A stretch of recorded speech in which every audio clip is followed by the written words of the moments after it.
información de último momento. Entre 50 y 70 son las víctimas como consecuencia de este siniestro de trenes.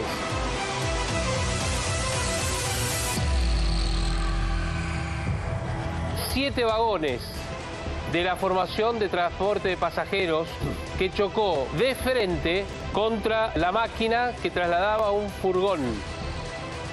Así lo vivían los usuarios. Escuchá, mirá.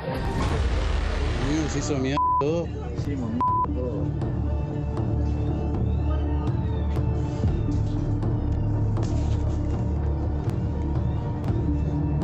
No, amigo. No, amigo. Estamos vivos de milagro, amigo. Estamos vivos de milagro. Control, chocamos acá. Nos notificaron en Ocampo y chocamos acá. Kilómetro 5 casi. Hay un tren.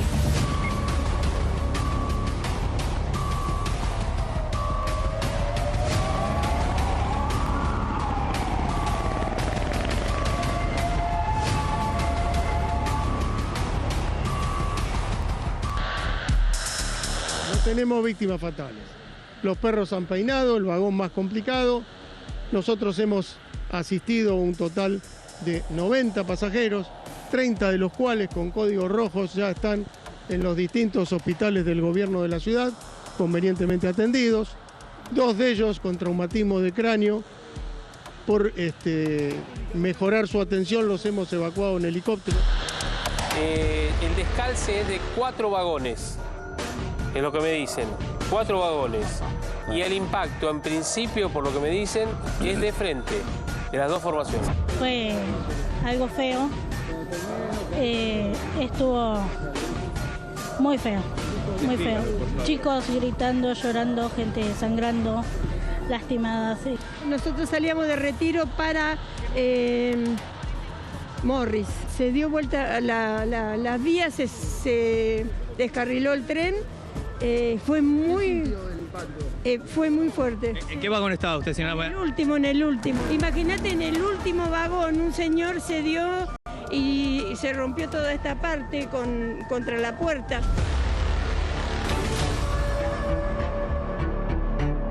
Así como lo decimos en el tránsito vehicular, llamarle accidente, no sé, incidente, siniestro. La formación detenida sobre las vías en el puente estaba haciendo una reparación en la señalización por el robo de cables. Primero, la vía concedida por el auxiliar sin que el tren haya salido de la sección.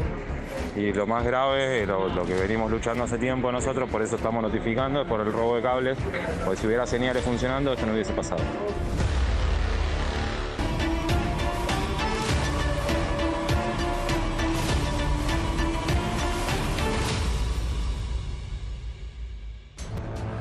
Muchas veces se dice que hay imágenes que condensan fenómenos y uno dice que son postales.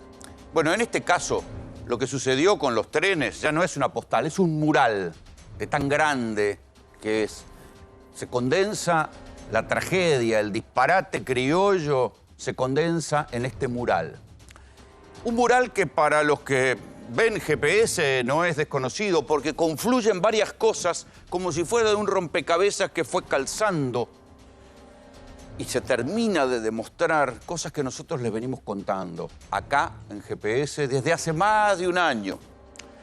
Porque hace más de un año nosotros empezamos solo de escuchar las cosas que nos decían los vecinos, primero en Retiro, que decían, che, están depredando el bronce de las puertas de las casas. Y bueno, y nosotros decíamos, che, Buenos Aires es una ciudad turística, no hay que dejar que los marginales se roben el bronce y lo vayan a vender a las metaleras. Y después empezamos a escuchar a los vecinos de Constitución que decían, no sabés cómo las metaleras han arruinado el barrio. ¿Por qué? Porque roban los bronces en otra parte de la ciudad, en los edificios antiguos, pero también roban los porteros eléctricos y robaban todo y lo iban a vender a 23 metaleras que se habían instalado en 11, que tenían una habilitación extraña, como que eran lugares de tipo compro oro y plata, y la verdad que eran lugares donde se compraba bronce robado.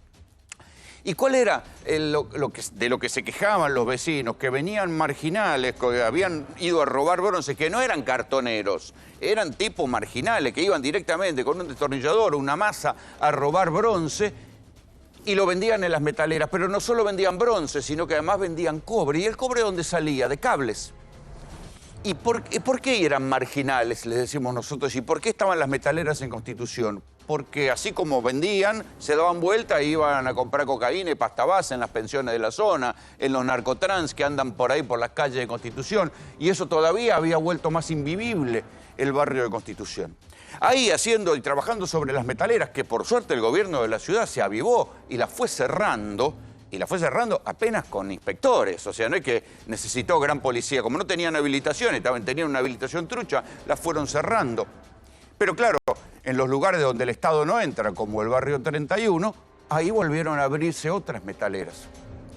Pero entre una cosa y otra nos enteramos que había incluso cuadrillas falsas de obreros que se metían, disimulaban que había una obra para robar los cables de cobre. El cobre se paga más que el bronce. Y fuimos a las metaleras del barrio 31 y ahí descubrimos que el verdadero negocio estaba en el cobre. Y fíjense que como en el efecto mariposa, ¿sí? Cuando uno dice, empezamos por los vecinos de Retiro indignados por los robos de bronce y después nos fuimos metiendo y vimos que robaban el cobre. ¿Y el cobre dónde se roba? ¿Dónde hay cables de cobre buenos, con mucho cobre? ¿Es en las viejas casas que se consigue el cable de cobre? No. Se consigue en los cables industriales. Y ahí fue donde nosotros empezamos a decir, che, acá hay algo raro. Esto que ustedes van a ver son las cámaras de seguridad que mostraban que el robo de cables en los trenes ya existía. Nosotros aquí las habíamos mostrado también. Vean algunas de ellas. Atento Merlo y Padua, comando trenes llamando. QRB Merlo, adelante Padua. Activen que hay un Natalia intentando robar cable en kilómetro 30 a palo 2. Prioridad cortocircuito y se incendia el tramo. Natalia fuga a pie, pasado por CAT 911.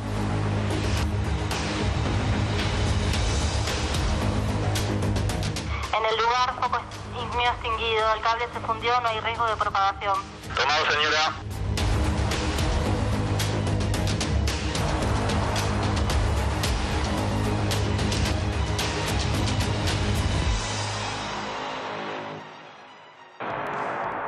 Bueno, a ver, ¿todo esto sucede en la clandestinidad? No, esto es una cámara del Ministerio de Transporte de Trenes Argentinos. No hay ninguna novedad. Se sabe, hay cámaras de policías deteniendo a los tipos saliendo de las estaciones con los cables robados.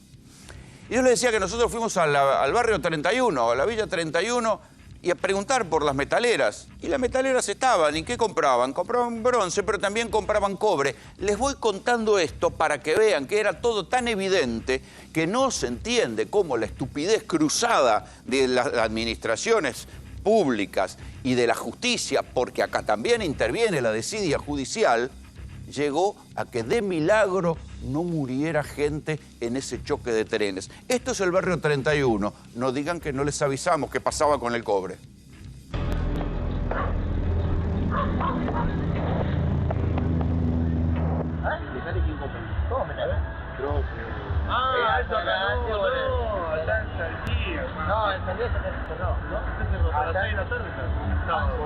¿Vos te vas acá?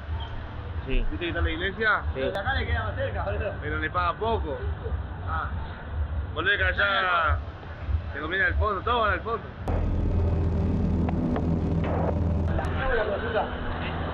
¿Quién compra metal? ¿Qué quiere vender? Si quiere vender cobre, el cobre está por 3.800 en adelante. 3.800 de cobre. Bronce. Y el bronce está creo que 2.000, casi 2.000, ahí pisando los 3.000 pesos. Vamos a nosotros por ahí, porque yo tengo que ir a tomar ahí. ¿Ahí compran bronce, cobre, todo? Sí. Menos chatarra. ¿Que hay pocos lugares ahora? Sí, ahora sí hay pocos lugares. Tengo esos radiadores chiquitos, el que le traigo, y un poquito de cobre. Tengo que pelar al cobre, pero el radiador tengo que tener. ¿Pero le pelás vos o...? Lo pelamos nosotros. ¿Y esto qué es lo que se quema, no? No, depende, si lo querés pelar, lo pelás, si lo querés quemar, lo quemás. Pero lo que pasa es que ahora hay mucha gente en las calles y no puede quemar. Ah, por el humo. Para quemar tiene que ir hasta las 15. El único lugar que se puede quemar ahora. Tranquilo, ahí afuera, del costadito. Acá afuera de retiro. Tenés que pasar la cabina de la policía un poquito más adelante y ahí se puede quemar.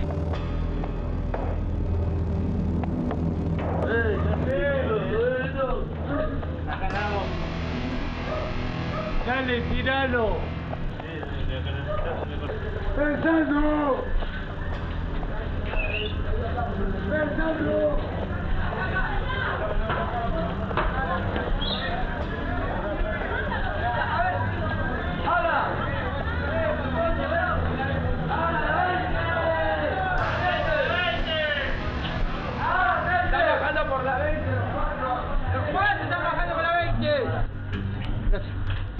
Gracias, loco.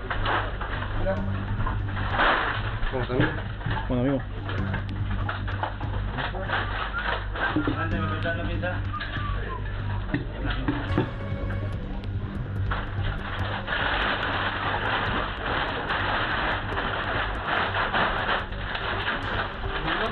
No, todo es cosa mía.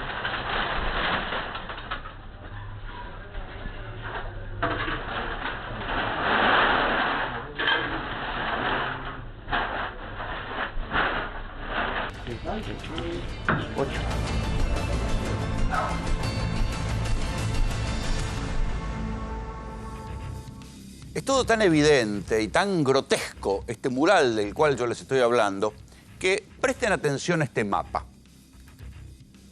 Este es el barrio 31, donde está esa metalera. Y esta es la estación San Martín, de la cual salió, por acá donde están las vías, ¿sí?, el tren que termina chocando un poquito más adelante, allá a la altura de Palermo. Los cables que se robaron deben estar en algún tramo de esta vía, por eso no había señales, ¿sí?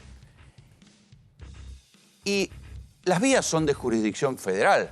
La policía ferroviaria es una policía federal. Entonces, primero, teléfono para la ministra de Seguridad, Patricia Bullrich, que es la que tiene a su cargo la policía federal y por ende la policía ferroviaria. Esto es jurisdicción federal. La jurisdicción o la seguridad para las vías parece que no entendieron la gravedad del robo de cables en las señalizaciones. Después vamos a ver cómo se combina eso con el ajuste. Pero primer teléfono para la ministra de Seguridad, de quien depende la Policía Federal, que maneja la Policía Ferroviaria, que nunca le dio la suficiente pelota al robo de cables. Porque los cables se roban acá y cruzan la calle, los queman en el costado del barrio 31 para después venderlo en las metaleras de la Villa 31 y después dicen, no, eso es jurisdicción de la ciudad. Y en esa discusión estúpida se les fue la vida y esto casi termina en tragedia. Pero para que vean que la ineficiencia no es solo patrimonio del Poder Ejecutivo, nacional en este caso, miren lo que hay acá y díganme si esto no es un ejemplo de la casta, o sea, del encierro que tienen algunos que no ven ni siquiera lo que pasa cerca.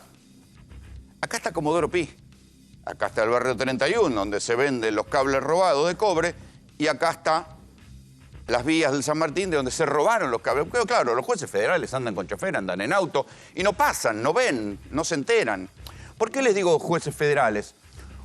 Porque el robo de cables que se produce en vías del ferrocarril es un delito federal.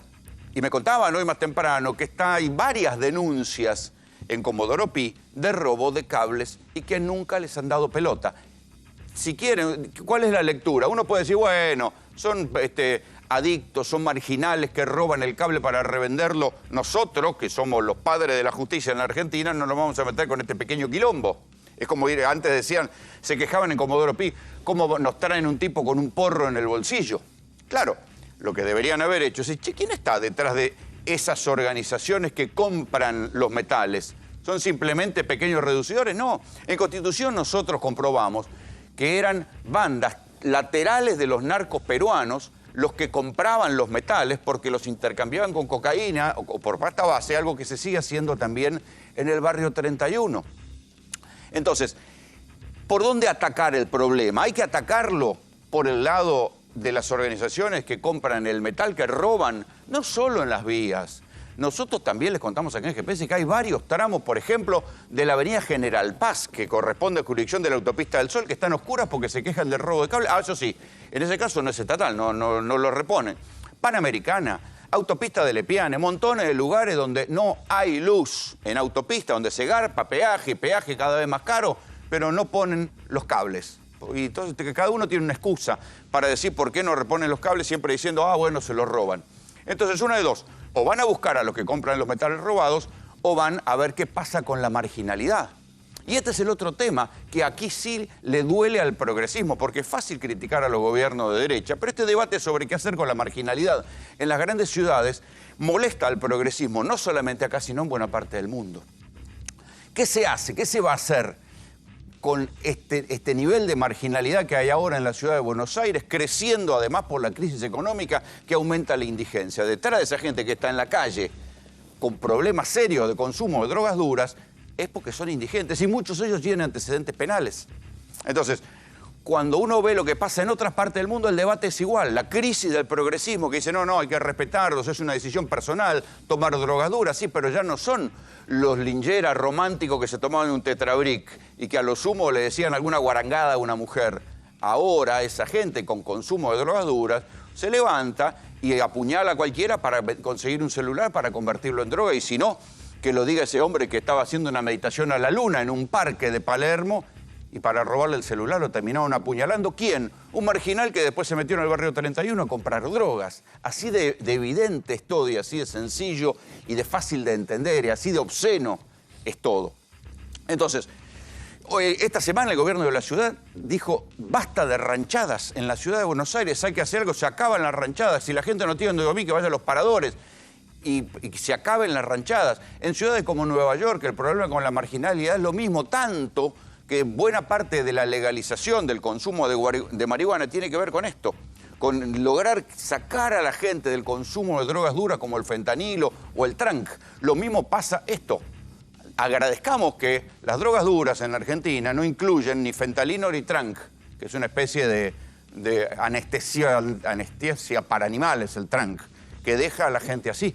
Pero esta crisis de qué hacer con los marginales doblados por las drogas duras también en algún momento va a llegar a la Argentina, que son los que terminan, en el fondo, robando los cables para ir a venderlos a las grandes metaleras o a las metaleras esas, que después se lo venden a la fábrica para que lo fundan y se ahorren de importar cobre y bronce más caro. Pero esto es solo una parte de la postal o del mural del disparate criollo. Porque al robo de metales se agrega el no hay plata, el recorte, cosa que también nosotros les contamos acá. El ajuste de la era Milei ha dejado algo que también nosotros les mostramos cuando empezamos a hacer notas sobre la crisis de los ferrocarriles en la era Milei. Primero le dijimos, che, cuidado, que acá desaparecieron trenes. Se pusieron los horarios de verano y después nunca volvieron. Hubo cantidad de servicios, sobre todo en el tren Sarmiento, que nunca volvieron. También pasa en el Roca. Faltan trenes. Pero Hernán Lexter trajo en aquel momento, cuando nosotros les mostramos, trajo este cuadro, ¿sí? Que muestra, no los vamos a aburrir con detalles técnicos, pero este 0, 0, 0, 0, 0, 0, 0, es la no transferencia de plata a los ferrocarriles. El famoso no hay plata llevado a los ferrocarriles. Y si no hay plata en los ferrocarriles, ¿qué pasa? Claro, ¿quién va a comprar los cables que se robaron los marginales para reventarlos y convertirlos en drogas? Esta es la estupidez. Entonces uno tiene, por un lado, un fenómeno vinculado a la marginalidad, que aumenta por las políticas económicas y por la recesión. Y por otro lado tiene la estupidez de decir, no hay plata, entonces no le damos plata a los ferrocarriles porque queremos que lo privaticen. Y en el medio pasa esto. Es tal el grado de no hay plata que suceden cosas tan absurdas como esta que van a ver ahora. Por 40.000 pesos, por baterías que salen 40.000 pesos, ni siquiera las compran. Y esto deja sin locomotoras a buena parte del ferrocarril Sarmiento en la parte no eléctrica. En los talleres de acá de Liniers tenemos locomotoras frenadas porque faltan repuestos mínimos como escobillas, que son los carboncitos que se usan en todos los motores eléctricos que también llevan a la locomotora, o baterías. O sea, el problema de la batería no solamente está en el diésel, también está en el eléctrico. De hecho, esta semana presentamos una denuncia donde no hay baterías nuevas, digamos, hace 1 año y medio que no se compran baterías y eso está teniendo problemas para la circulación de formaciones, generando retrasos. Además del problema de la reducción de servicio, también los retrasos que genera por la falta de inversión. Esto es una escobilla, lo que de uso hogareño se puede ver en algún electrodoméstico común, eléctrico, que son los carboncitos que se le suele cambiar. Bueno, esto es una escobilla que va en los motores de tracción, los motores eléctricos que llevan las locomotoras. Por este repuesto, que es de fabricación nacional, por este repuesto tenemos paradas la locomotora A906, 319, 315, la locomotora A625 y por último la locomotora A628. Esta es la locomotora General Motor A627. Esta locomotora entró por un problema mecánico. En la medida que se le fue solucionando el problema mecánico, se utilizaron las baterías para reemplazo de una locomotora que salió el día de ayer. Pero como hace más de 1 año y medio que no se compran baterías, esta locomotora va a estar parada por tiempo indeterminado. Lo que decíamos en aquel momento es, en una crisis como la que hay, donde ha aumentado tanto la nafta y la gente va a tener que ir necesariamente al transporte público, hacen falta más trenes, no menos trenes. Sin embargo, acá hicieron todo lo contrario. Cortan servicios, desfinancian los trenes para que el servicio sea cada vez peor.